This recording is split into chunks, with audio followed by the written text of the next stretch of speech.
Mr. Feller? Thanks, Robert. A couple of questions on Egypt, and then I wanted to ask you something about the chamber speech. The president said as he was walking back that Egypt House negotiates passed, and I think they're making progress.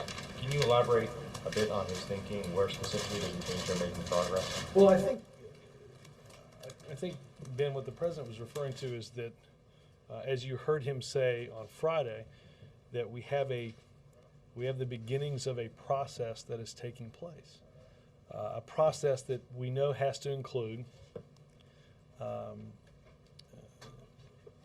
a series of steps that have to be taken and a series of things that have to be negotiated with a broad section of the opposition parties in order to move us towards a free and fair election.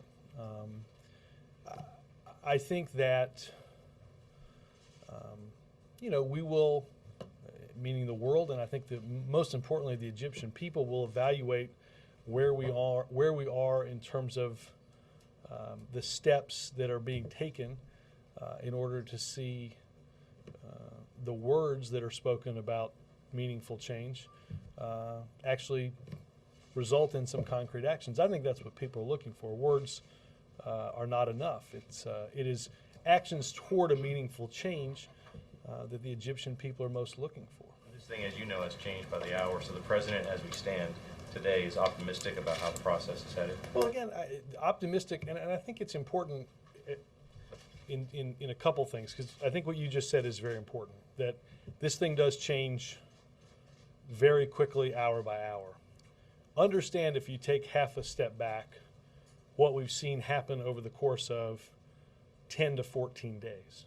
And you've heard me describe it. You've seen some monumental changes in Egypt. A leader say he's not going to run for re-election.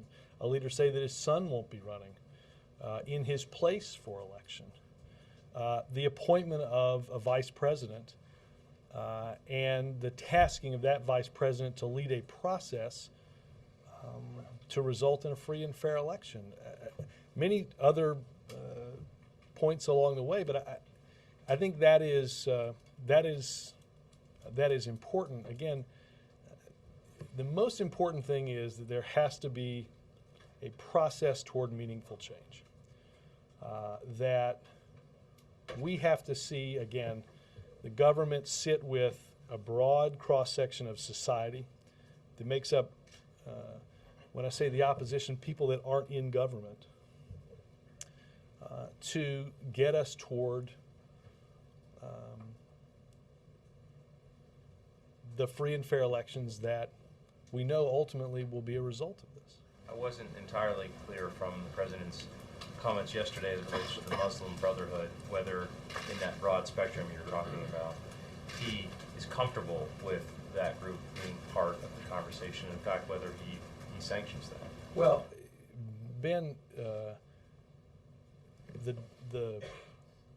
those that will be involved in the discussions about what happens next in Egypt, as we have said on throughout many occasions, will not be determined by us. I also think if you look at what has happened again over the last 10 to 14 days, I think the notion that somehow all of what you've seen is the result of one political faction or one set of beliefs is not at all the case.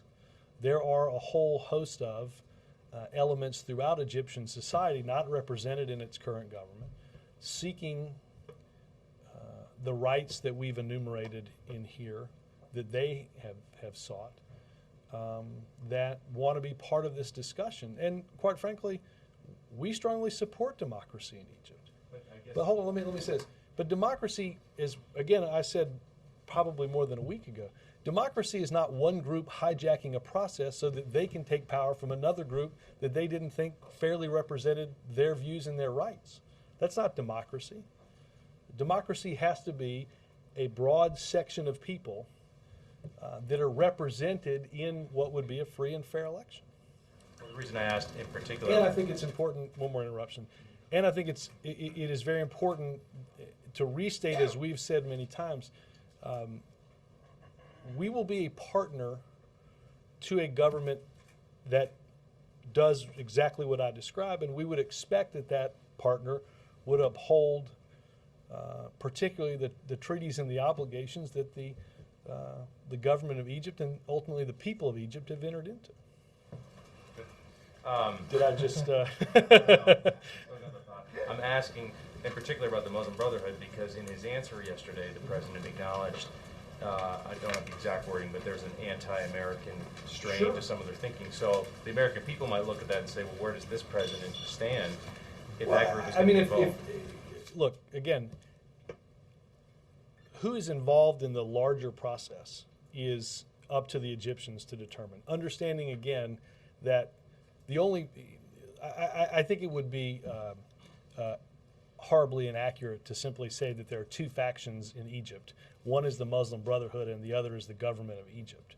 That's clearly not the case, and clearly wasn't the case in what we've seen transpire on the streets. But obviously, as the president said, the anti-American rhetoric and the the rhetoric that goes very counter to the very regional peace and stability that I spoke of is, of course, not something that is supported by the United States. I wanted to squeeze in a quick question here about the chamber. In his speech, the president said to the chamber leaders, ask yourselves what you can do to hire American workers to support the American economy, to invest in this nation. I guess I'm wondering, I understand the broad point about shared responsibility, but why does he think he would need to say to them, ask yourselves what you can do to hire workers? Doesn't he think they're already doing that? Well, look, I think it is clear we are coming out of a period that we have not seen in our country's history in probably the last 80 or 90 years. The economic collapse that we saw, the jobs that were lost as a result of it. Obviously, what the president wants to see and wants to have a continued discussion on are ways that we can foster ideas for innovation, for building, for education that continue to give business confidence in the strengthening of our economy. That's how they're going to make decisions, and we want to do what we can to help them make decisions to hire folks here in this country because they feel like the economy is getting stronger and coming back. Yes, sir. Robert, what is the U.S. assessment of how badly the protests in Egypt are hurting its economy? Well, look, I think there's, without getting into the assessments that we may discuss in private, I think you can see there's a lot of reporting about concern about food and fuel prices inside of Egypt. And as we talked about last week, we were concerned, and there have been several meetings on how we help get commodities that are either close or at the edge of, at entryways or in ports into the cities where they're needed most. Obviously, we are concerned concerned about capital that might leave, and obviously we continue to monitor to see whether what impact some of these all of these actions might ultimately have on the global economic recovery. Again, we've at least the last time I had a longer discussion about this, we did not see impediments in the Suez and things like that that would result in big fluctuations. So does that mean so far the assessment on the global economy is not a major concern? Well, again, I think that obviously we continue to monitor important things like the Suez. As we've talked about in here, Egypt is not an oil exporter, but I think this is, needless to say, this is something whenever you have a crisis in a country with the magnitude of this, its impact on the global economy is watched quite closely here. And while you're weighing, at least, or threatening on one hand to look at your aid policy towards Egypt based on how they respond to protesters, are you also looking at potential financial help to help the country because of this Well, look, impact? I think, again, we have had discussions about ways to assist the movement of goods and services, commodities throughout the country. Obviously, the president has discussed on a lot of his conversations with other world leaders about the situation, not just what the United States, but what other countries can do that are closer in the region to help the process of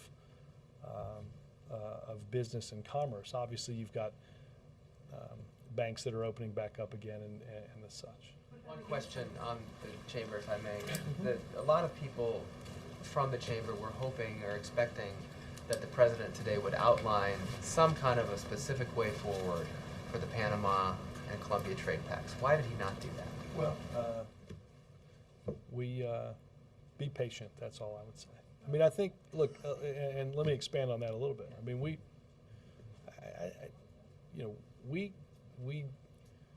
picked up an agreement with South Korea that had not made any progress.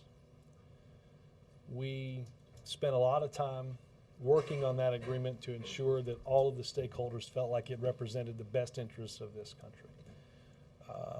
We walked away from what would have been a nice PR hit in Seoul because we didn't think the agreement did what it needed to do for us.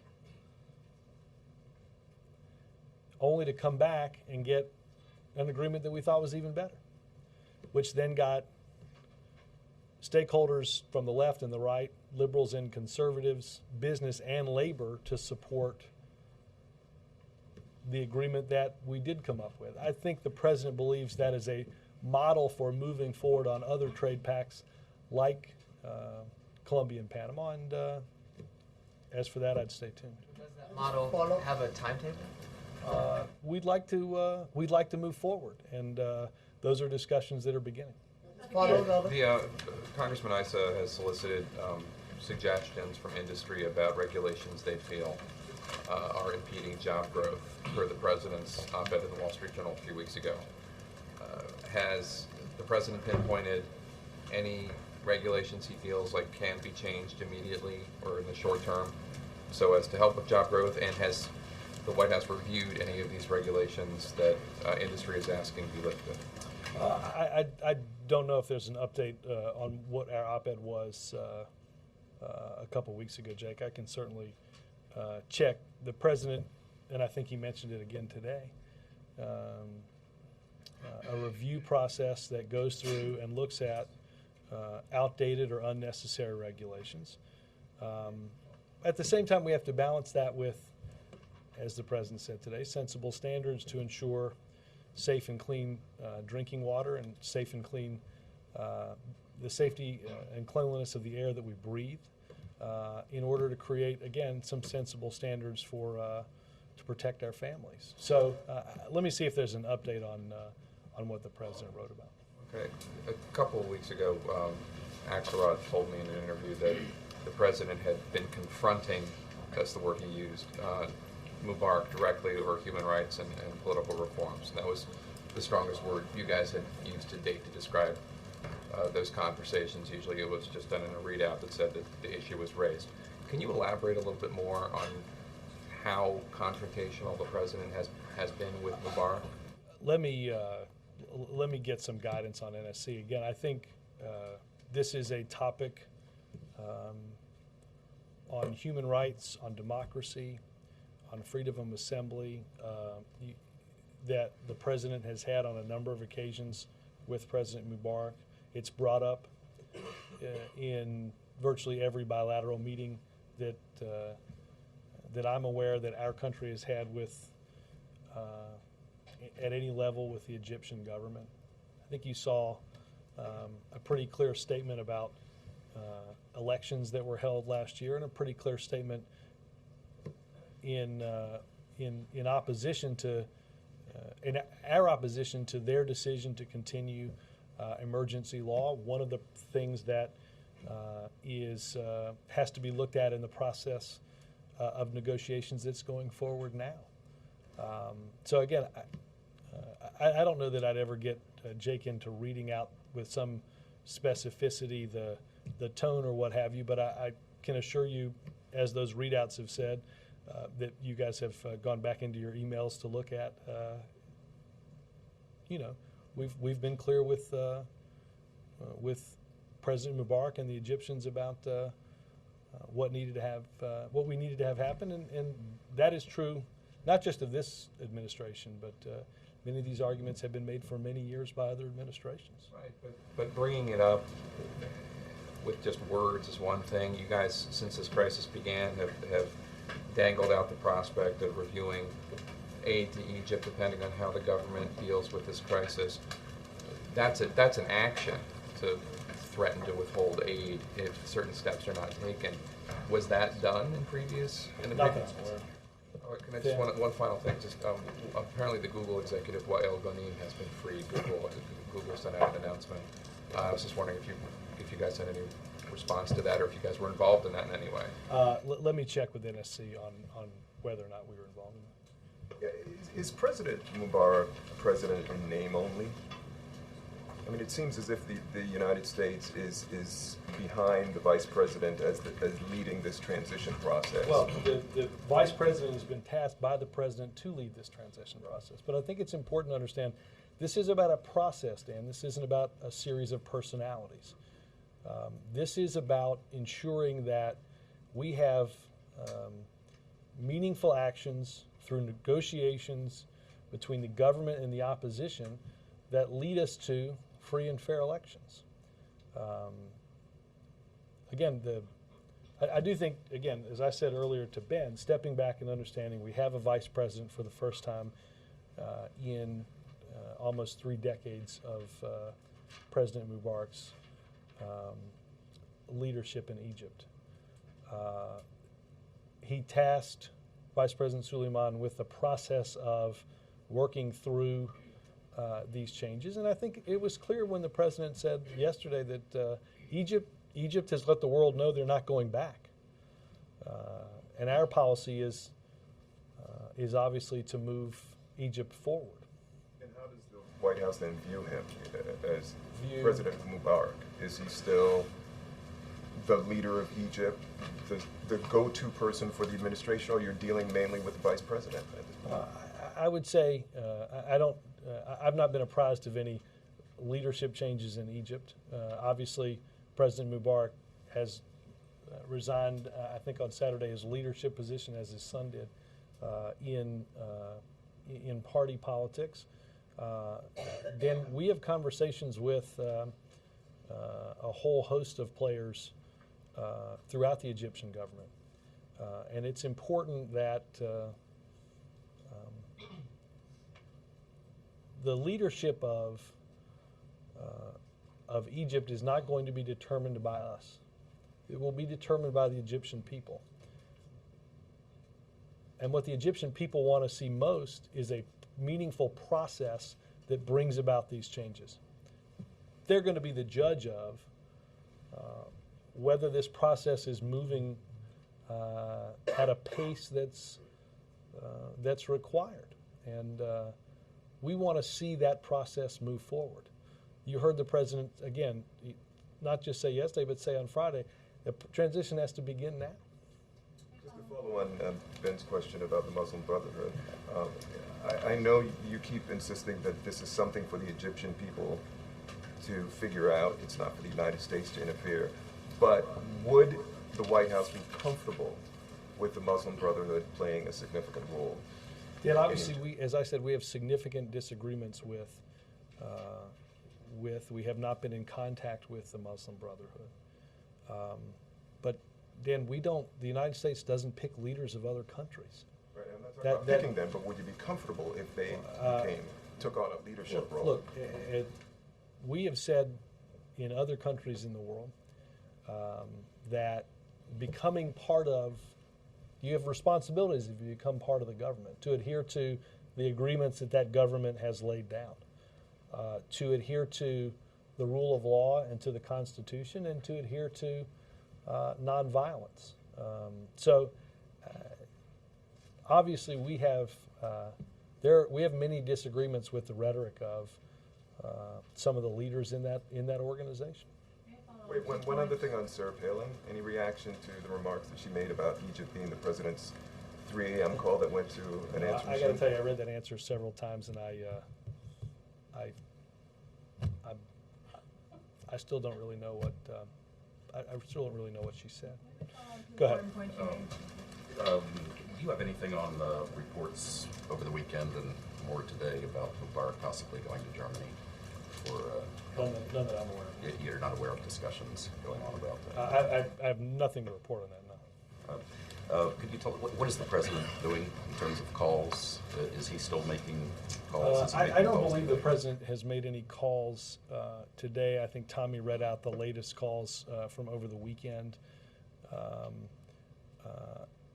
There obviously was another, a fairly standard meeting this morning at the Deputies Committee, and this obviously was a huge chunk of the daily briefing that the president got this morning. Could you, from the administration's point of view, what exactly is the role of Soleiman?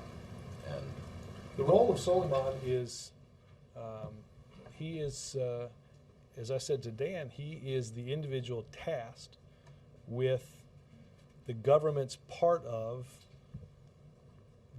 a process toward meaningful change.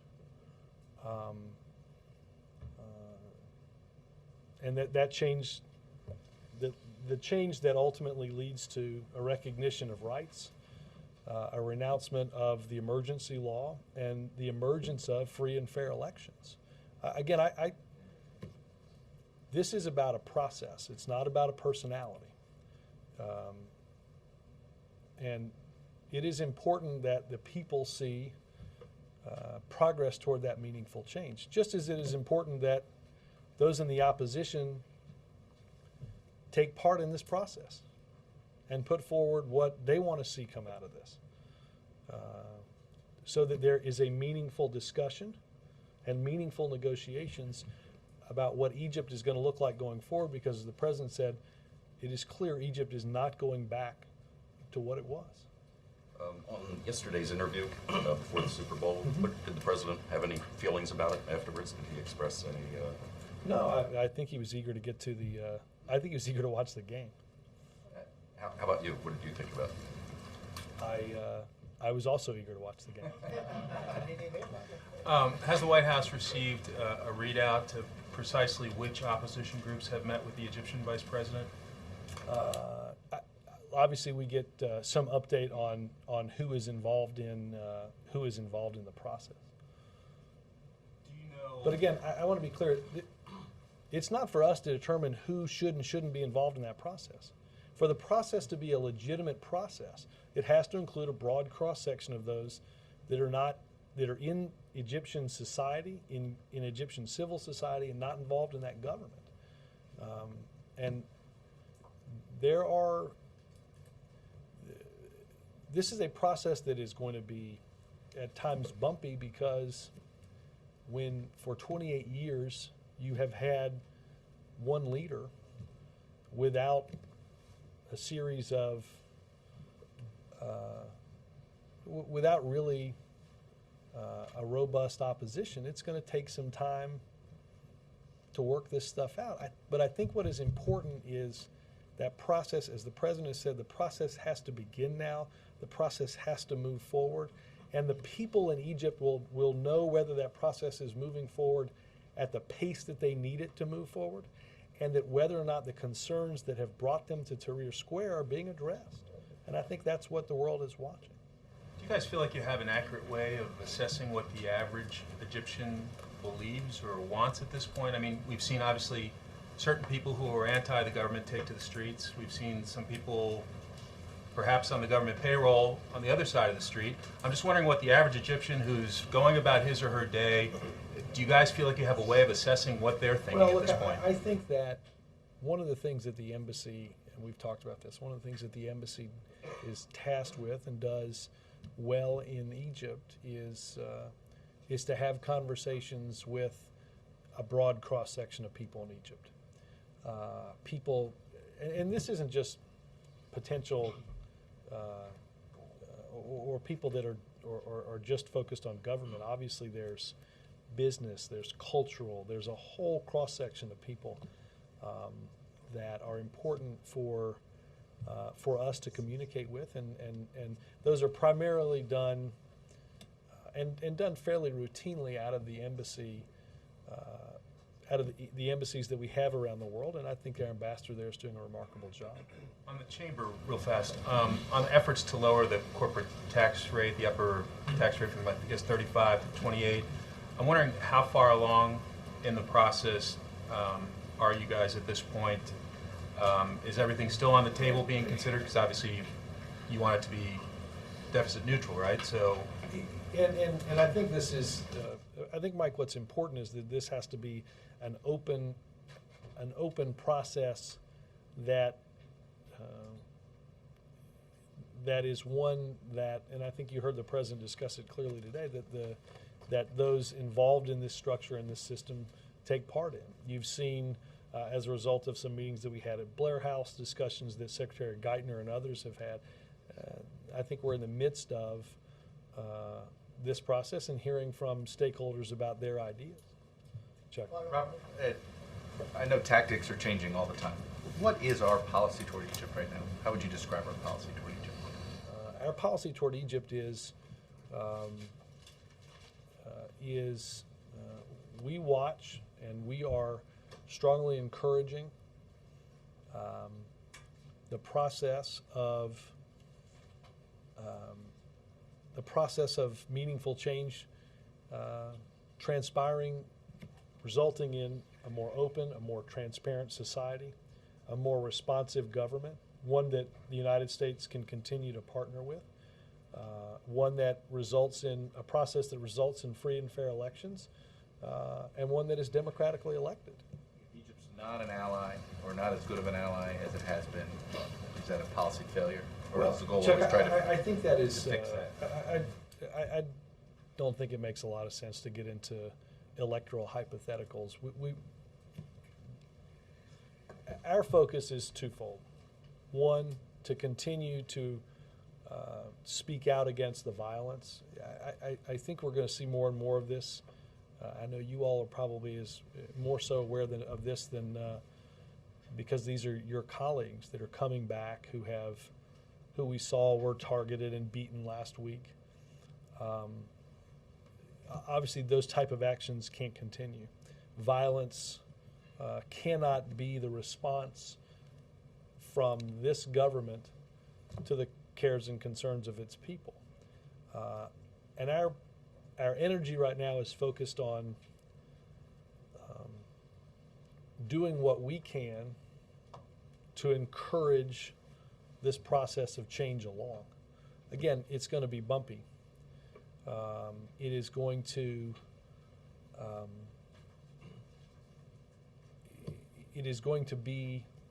have to be determined by the Egyptians. Is Mubarak growing increasingly? Do you guys get the sense that Mubarak himself is becoming increasingly isolated inside his own government? I don't honestly have anything for you on that, Chuck.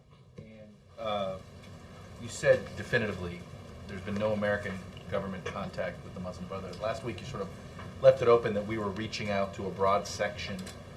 So last week we reached out to everybody except the Muslim Brotherhood. Well, no. What I was describing was some of what I was talking about earlier, which is we have fairly regular and robust discussions with a lot of different people in Egypt. Again, the last time I talked about this, we had not had conversations with them. But that you wouldn't rule it out, that there would be some outreach and some embassy level Well, again, potentially. I think there's a responsibility, as I said earlier, for those that want to have responsibility in governing, that they have to do several things. And democracy is a commitment to something larger than themselves. Did the president call last night after the Super Bowl? I don't think he's called anybody yet. I think they're going to call. Some folks this He afternoon. still hasn't called Aaron Rodgers. I think that is scheduled for a little later this afternoon. As a Packer fan, I know that This is you're, killing me. I'm just saying, with the Roonies, you guys biased toward the Roonies. That's pretty clear. No, I think. Look, obviously, Ambassador Rooney is a good friend.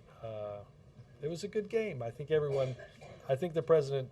Look, The president was hoping for a meaningful process that resulted in his Bears being in the Super Bowl. Now that we don't have that, you want a good game. Yes, sir. Lockerbie, yes. Today, Robert, there was a release of 150 documents in Great Britain on the Al-Megrahi Lockerbie case showing that contrary to prior statements by the Labour government may indeed have developed a policy behind the scenes to do all it could to ensure the release of the Lockerbie bomber. Can you comment on that? Well, all I'll say on this is I think our position throughout this process was public and very clear. We did not think in any way, shape, or form that his release was in anybody's interest. We continue to believe that. Jonathan? Switching gears here, a week from today, the president is going to be releasing his budget, and a lot of the things that he's gone for in the last couple of years haven't gone through. Things like cutting farm subsidies, but now you have a new crop of Republicans. No pun intended. Right. God, I didn't. Anyway, who might be more amenable to some of these things. I'm trying to find out. Trying to see if I'll read out that Well, particular line of the ag budget that will, as you appropriately mentioned, might be released sort of in a week. Well, no. Is there any outreach that would go on before the budget release to members of Congress, and especially new members of Congress, to try to make sure that some of these proposals actually have life this year? Well, let me see. We can check and see if there was anything. Obviously, the budget gets the process of putting together a budget starts has been going on for many months. So I think obviously this is the introduction of the president's budget, as you saw in Jack Lew's op-ed and you've heard the president discuss, will contain some very significant and some very tough decisions, significant cuts and some tough decisions, resulting in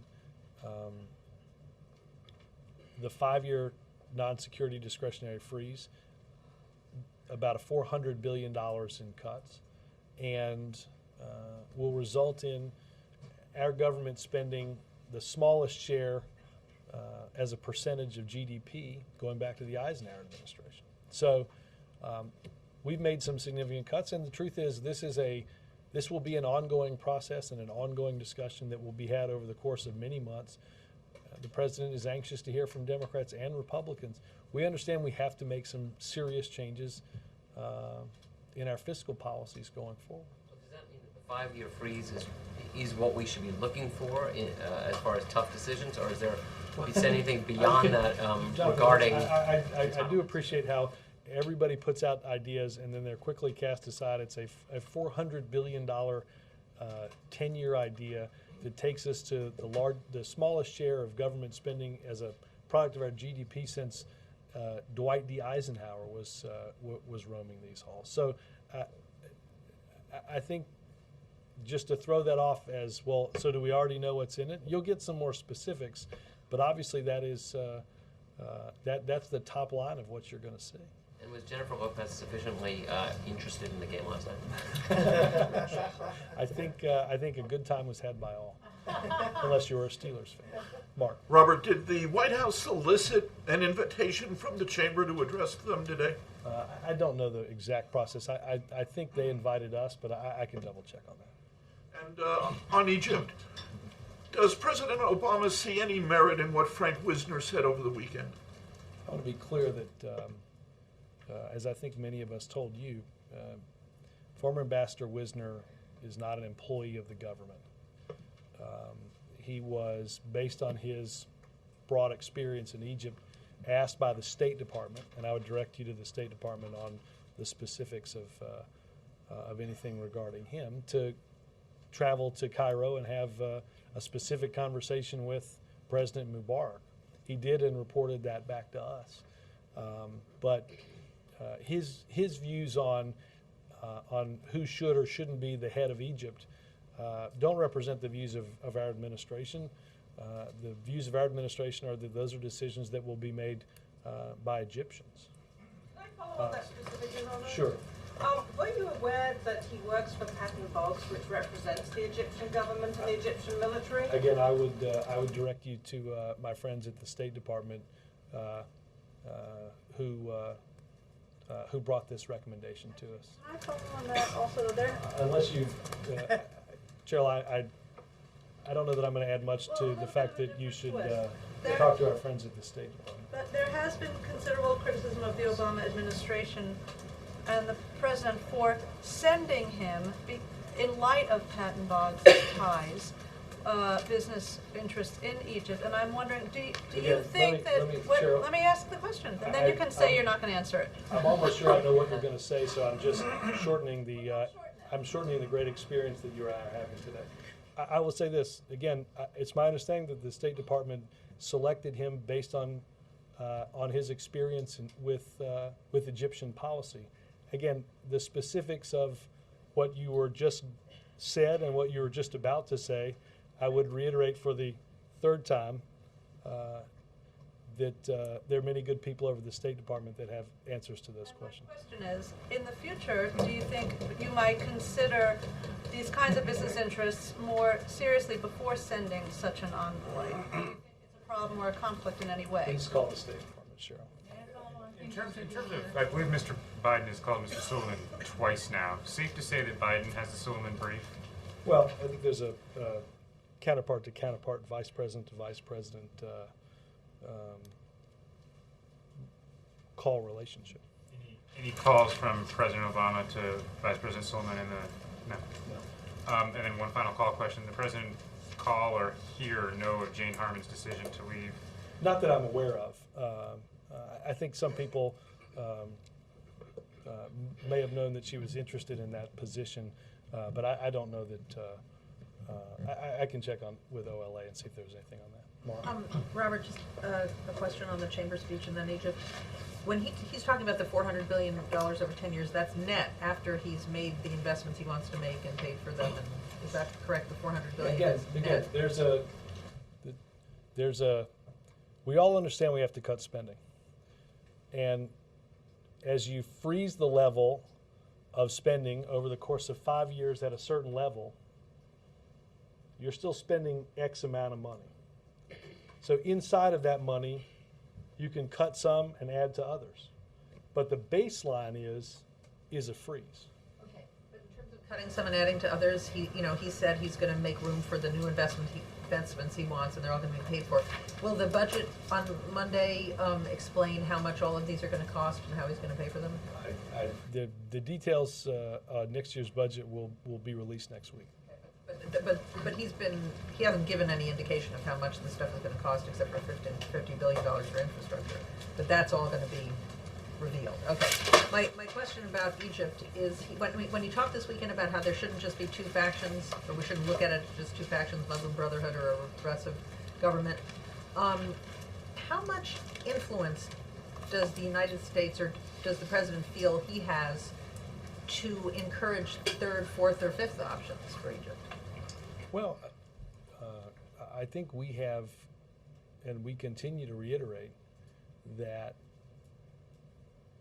the process must include a broad cross-section of those in Egyptian society and representing the viewpoints of that group of people. And it's clear that it is clear as we watch what transpired over the course of many days that this was not a series of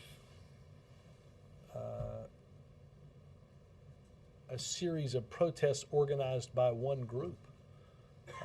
They were the cares and concerns of a lot of different people in Egypt. And democracy, which we're supportive of in Egypt, has to include that broad cross-section. There's not just two factions in Egypt. There's one really organized one, and then a bunch of other ones who turned out to protest. That's what I'm asking you. So how you just you proved can. my point. Well, okay, but the other thing you said earlier, we expect them to uphold all the treaties and obligations. You feel that whoever and whatever is the next government of Egypt should be bound by the previous governments. Just as we are, and just as democracies throughout the world are. You want to try it one more time? I have a separate Egypt question. Drum roll.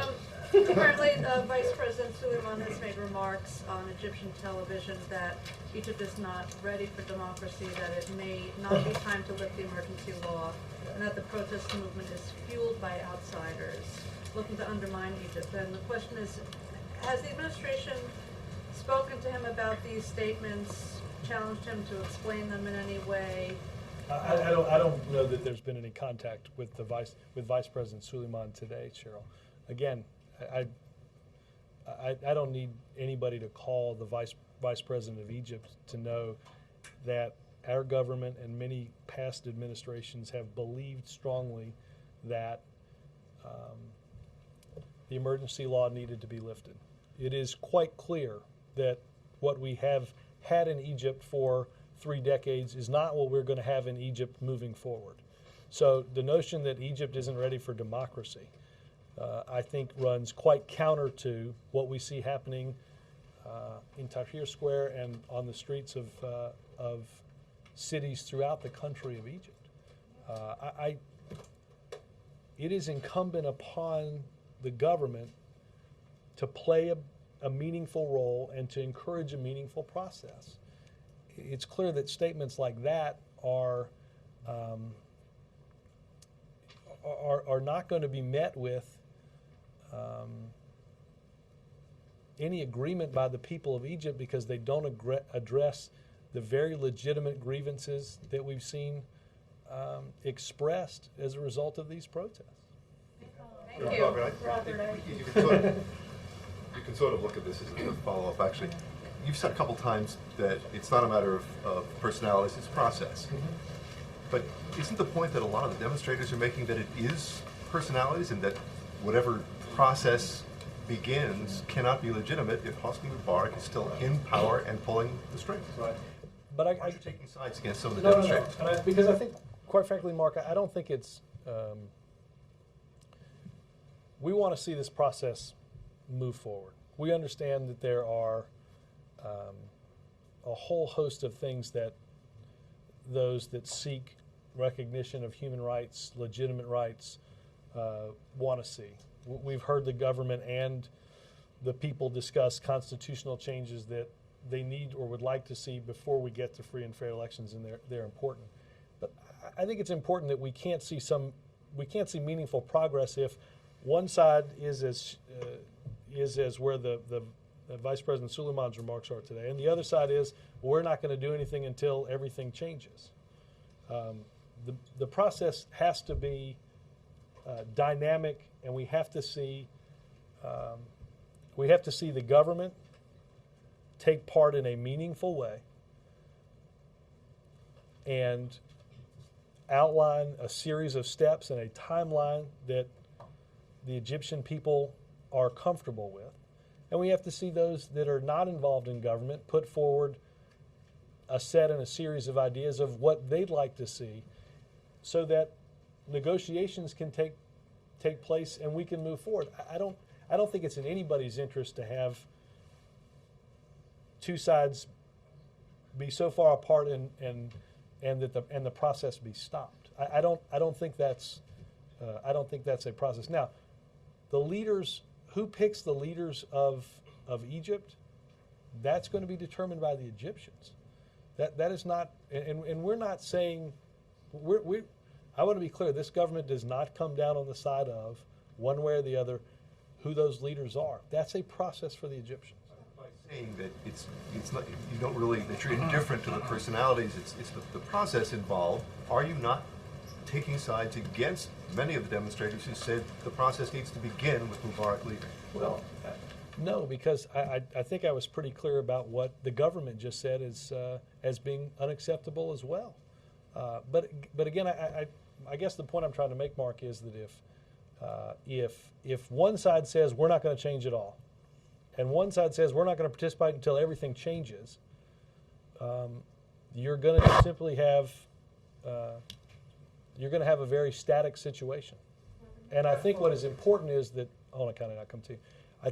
We have to have and see meaningful progress, and both sides have to be involved in that progress. Can I follow on two very important Okay. things you said? You said before there was no economic impact. What about the sabotage? No, I want to be clear. We're monitoring the economic impact. We have, I think we have not seen impact in the Suez in particular. What about the sabotage of the gas pipeline to Jordan? You know, Again, I think we continue to monitor and get updates on what that is. I think you said that President Obama had resigned from the leadership. Has he technically? I thought he President was. Obama is still I'm sorry, very much sorry, in sorry. charge. I'd like to report. Sorry, I don't want to prize an Al Haig role here at the very end, but be calm. I'm sorry. I'm sorry. No. I'm so anxious to get a question.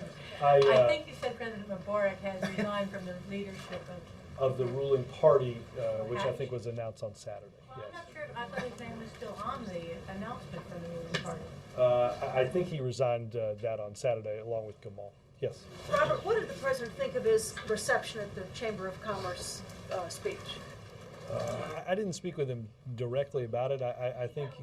Applause lines in there, and they sat on their hands. There was total silence when he talked about such things as regulation. Moderate applause when he said he'd go anywhere in the world to talk about exporting U.S. goods. Does he think he got his message across? Well, and the president didn't go there so that everyone would clap when he came in the room. I think he went there and you go and deliver these speeches because I think, as the president said in the very beginning, we have a lot of work that we have to do together, and the only way we're going to make progress is if we work together on a whole host of issues in a very challenging global economy. I think the president is clear that we are not going to agree on everything. And we've seen some of that transpire over the past 2 years. But as the president has said, we're not looking to refight the battles of the past 2 years. We've got significant challenges that continue to lay ahead of us, and the only way we're going to make progress is to tackle those challenges together. Look, I think, let's take the president's infrastructure proposal as a way of outbuilding our worldwide competition. I mean, to watch that endorsed by the head of the chamber and the head of the AFL-CIO is exactly the type of bringing people together that I think the president believes has to happen in order for us to break out of the boxes of Washington and make some real progress. Yeah. Yep. Thanks, Robert. I have two questions on the healthcare ruling, the most recent healthcare ruling. One, does the administration believe that the penalty for not carrying insurance is that considered a tax justified by the general welfare clause? Or I think we've covered this in many past briefings, and I'd point you to those answers. Okay, one more on that. Judge Vinson said that an injunction is not necessary, quote from that decision, because long-standing presumption is that the official of the executive branch will adhere to the law as declared by the court. In this case, is the administration adhering to the law as declared by the court? There are many courts that have heard many cases on this. 12 have dismissed the case. 2 have more than 12, I'm sure, have dismissed. Have dismissed this case. 2 have ruled in our favor as to its constitutionality. 2 have ruled against us. Implementation of the health care bill rightly continues to move forward as it's the law of the land. But the other decisions didn't speak so much to the totality of the law, even Judge Hudson's decision. No, they ruled on its constitutionality. That's and look, I'd point to you even places. I think you saw just late last week the state of Wisconsin, despite the Attorney General's participation in the lawsuit, the state of Wisconsin announced that implementation moves forward. And I would point out that one of the state houses in the Commonwealth of Virginia passed by a vote, I think, of 95-3 to begin setting up healthcare exchanges. I think that's pretty clear indications that the implementation of this important law move forward. Robert, just two questions. Oh, can I follow up quickly on that? Has the administration been in touch with any of the Republican governors who are questioning whether resources should be devoted to implementation to insist or assure them that they should continue with plans? I don't know that we have had specific outreach. I know the Governors Association is in town later this month.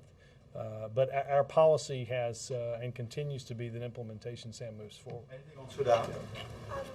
Just another question about the chamber speech. One of the times that the president went off with his remarks a little bit was to say that retirement spending is dragging on the deficit. And I'm wondering, is this, I know you guys have mentioned Social Security as a way of reinforcing the system, but is this something that the president wants to address to deal with the long-term deficit, and does he plan to lead that sooner rather than later? I would say, I think as the president mentioned in the State of the Union, that unless we deal with all of our budget, there's not enough, we don't spend enough in discretionary spending to solve the problem. Right. You can, hold on, Lester. You're awfully excited today. Sorry. I know.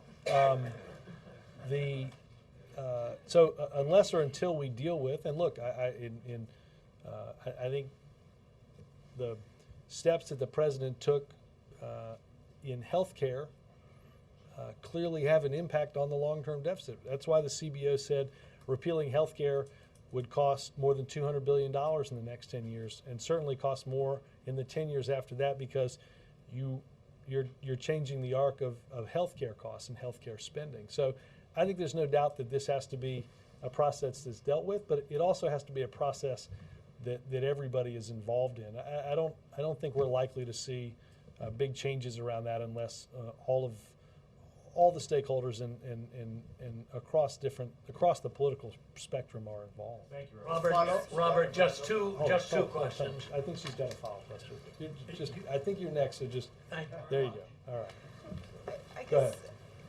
He specifically mentioned retirement spending. What do you mean you're sorry? She's sitting next to you, Lester, for God's sakes. What do you mean? She's a very nice lady. I know. Thought she was finished. I know. And she expects the same niceties. Go ahead, I'm sorry. I'm sure you will. I guess he specifically mentioned retirement spending and said that there was more to do, looking to the future. So is he going to lead the bipartisan process that you're talking about? I think a bipartisan process has to involve more than just him. I think you have seen, again, his willingness to tackle some of our healthcare spending as a way of showing how serious he is about addressing this. And I think he wants to have a serious discussion and work with those that are serious about this coming forward. Lester. Thank you. Robert, just two questions. There was a great deal of media coverage of the president's inviting guests to watch the Super Bowl with him, plus the menu. Great deal of coverage of the menu. Could you tell us whether the president, as commander-in-chief, also asked guests to watch with him the Army-Navy game, or did he skip that classic, which is so much older than the Super Bowl? I don't, obviously the Army-Navy game is... Commander-in-Chief. Have you been to the Army-Navy game? I've been to 43 of them. It's a remarkable tradition. I went with... Did the president watch it on TV? I'll go back and look at the schedule. I don't know whether the president watched the Army-Navy game. The second, Lester, what does the president think of the move that already involves 20% of the states to require presidential candidates to prove with documentation their natural-born citizenship status in order to be on the presidential ballot in those states? Seriously, I'll be glad to give you the states. Again, I will. I refer that to all secretaries of state, Lester, and continue. Any comment on the results of the referendum, please? Well, look, obviously, I think first and foremost, you saw an overwhelming turnout. You saw an equally overwhelming support for independence. I think it marks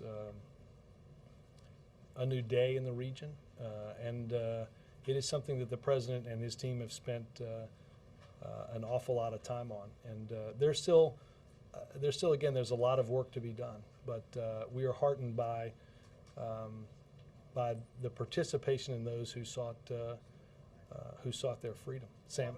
Robert, is this your last week with us? It is. I'm going to miss almost all of you. Thanks, guys.